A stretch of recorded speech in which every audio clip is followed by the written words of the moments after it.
The Council on Religion and the Homosexual was a San Francisco-based organization founded in 1964 for the purpose of joining homosexual activists and religious leaders. Formation. The CERH was formed in 1964 by Glide Memorial Methodist Church, as well as Daughters of Bilitis founders Phyllis Leon and Dale Martin. It included representatives of Methodist, Episcopal, Lutheran, and United Church of Christ denominations. In the early 1960s, as social change accelerated across the U.S., progressive clergymen increasingly took to the streets to minister to marginalized persons.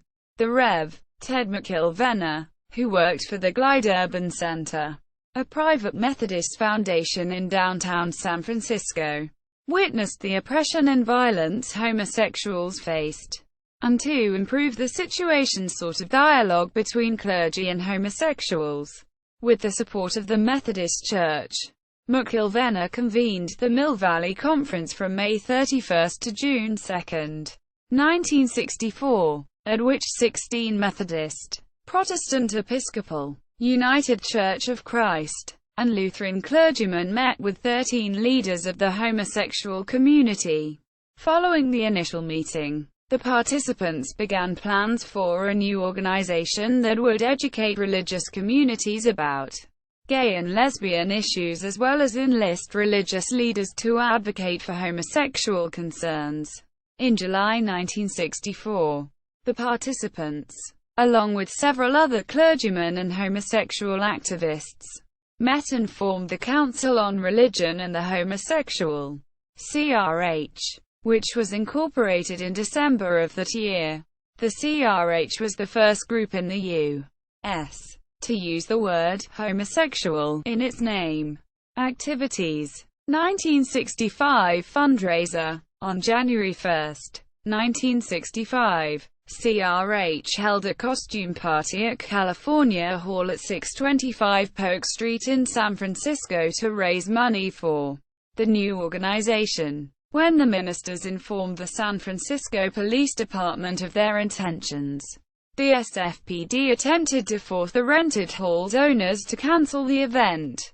After a further meeting between the ministers and police, which resulted in an agreement not to interfere with the dance, guests arrived to find police snapping pictures of each of them as they entered and left, in a blatant attempt to intimidate. When police demanded entry into the hall, 3 CRH-employed lawyers explained to them that under California law, the event was a private party and they could not enter unless they bought tickets. The lawyers were then arrested, as was a ticket taker, on charges of obstructing an officer.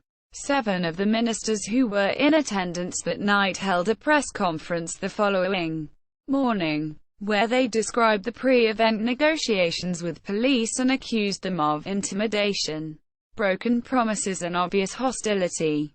One minister compared the SFPD to the Gestapo.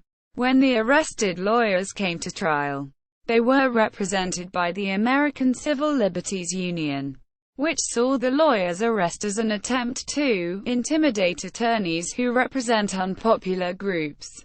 Charges were dropped before the defense had presented its case.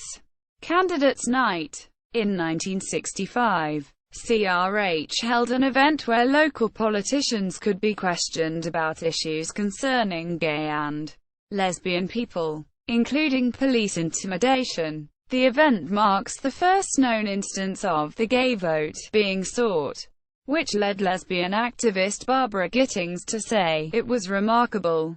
That was something that gay people in San Francisco were way ahead of the rest of the country in doing." Quote, see also, List of pre-Stonewall LGBT actions in the United States. California Hall at 625 Polk Street in San Francisco. Site of December 31, 1964 CRH fundraiser.